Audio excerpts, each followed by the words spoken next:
સમાચારમાં વાત કરીએ તો સમાચાર સામે આવી રહ્યા છે। ગુજરાતમાં વરસાદની સિસ્ટમ સક્રિય થઈ છે। ગુજરાત પાસે વરસાદની 4 જેટલી સિસ્ટમ છે તે સક્રિય થઈ છે। તો 11 થી 15 મે સુધી ગુજરાતમાં વરસાદની આગાહી વ્યક્ત કરવામાં આવી છે। સાથે જ 11 થી 15 મે સુધી રાજ્યમાં પ્રી મોન્સૂન એક્ટિવિટી થશે। તો 11મીએ નર્મદા, તાપી, ડાંગ, વલસાડમાં વરસાદની આગાહી છે તે વ્યક્ત કરવામાં આવી છે। અને સાથે જ 11મીએ સૌરાષ્ટ્રમાં કમોસમી વરસાદની પણ સંભાવના વ્યક્ત કરવામાં આવી છે। સુરેન્દ્રનગર, જામનગર, રાજકોટમાં પણ વરસાદની આગાહી। તો બીજી તરફ 15મીએ તાપી, ડાંગ, નવસારી, વલસાડમાં પણ વરસાદ પડી શકે છે। ગુજરાત પાસે વરસાદની 4 સિસ્ટમ સક્રિય થઈ છે। તો વેસ્ટર્ન ડિસ્ટર્બન્સના કારણે માવઠાની આગાહી વ્યક્ત કરવામાં આવી છે। હવામાન વિભાગ દ્વારા આ આગાહી વ્યક્ત કરવામાં આવી છે। 11 થી 15 મે સુધી ગુજરાતમાં વરસાદની આગાહી છે તે વ્યક્ત કરવામાં આવી છે।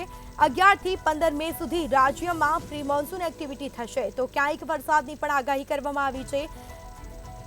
નર્મદા, તાપી, ડાંગ, વલસાડમાં વરસાદની આગાહી। તો સૌરાષ્ટ્રમાં પણ કમોસમી વરસાદ પડી શકે છે અને તેના કારણે ખેડૂતો પણ ચિંતિત થયા છે। તો વધુ વિગતો સાથે સંવાદદાતા હિરેન ચૌહાણ આપણી સાથે લાઈવ જોડાઈ ગયા છે। જી, કહી શકાય કે ગુજરાતમાં વેસ્ટર્ન ડિસ્ટર્બન્સની અસર જોવા મળશે અને તેના કારણે હવામાન વિભાગ દ્વારા માવઠાની આગાહી કરવામાં આવી છે। શું માહિતી?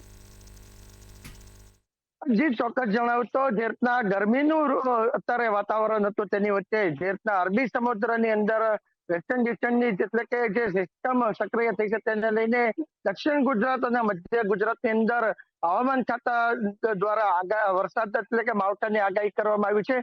તેને લઈને ખેડા સહિત છોટાઉદેપુર, વલસાડ, તાપી સહિતના જિલ્લાઓની અંદર વરસાદ વરસે તેવી સંભાવનાઓ છે। સાથે વાત કરીએ તો આજે પણ ખેડા જિલ્લાની અંદર જે વાતાવરણની અંદર અચાનક પલટો જોવા મળ્યો છે અને ભેજભર્યું વાતાવરણ, વાદળછાયું વાતાવરણ જોવા મળી રહ્યું છે। બીજી તરફ વાત કરીએ તો જે દરિયાકાંઠાના વિસ્તાર છે ત્યાં આગળ પણ સૂકો પવન ફૂંકાવાની સંભાવના છે। પરંતુ જે રીતના માવઠું જો થશે તો ખેડૂતોમાં ક્યાંક ને ક્યાંક ચિંતા પ્રસરી છે। બીજી તરફ વાત કરીએ તો હાલ કેરીની સિઝન હોય તો કેરીની સિઝનને લઈને પણ જો માવઠું એટલે વરસાદ જો વરસે તો કેરી બગડવાની જો સંભાવના છે તે ખૂબ જ રહેલી છે। માટે કેરી પકવતા ખેડૂતોને પણ કહી શકાય કે માવઠાની અસર છે ક્યાંક ને ક્યાંક પડશે। હાલ તો હવામાન ખાતાએ જે રીતના આગાહી આપી છે તેને લઈને જે મધ્ય ગુજરાત અને દક્ષિણ ગુજરાતની અંદર ક્યાંક ને ક્યાંક વાતાવરણમાં પલટો જોવા મળે છે ને વાદળછાયું વાતાવરણ પણ જોવા મળ્યું છે। જી બિલકુલથી તમામ જાણકારી આપવા બદલ આપનો આભાર। તો ગુજરાતમાં કહી શકાય કે વેસ્ટર્ન ડિસ્ટર્બન્સની અસરથી માવઠાની આગાહી વ્યક્ત કરવામાં આવી છે અને તેના કારણે ખેડૂતો પણ ચિંતામાં ગરકાવ થયા છે।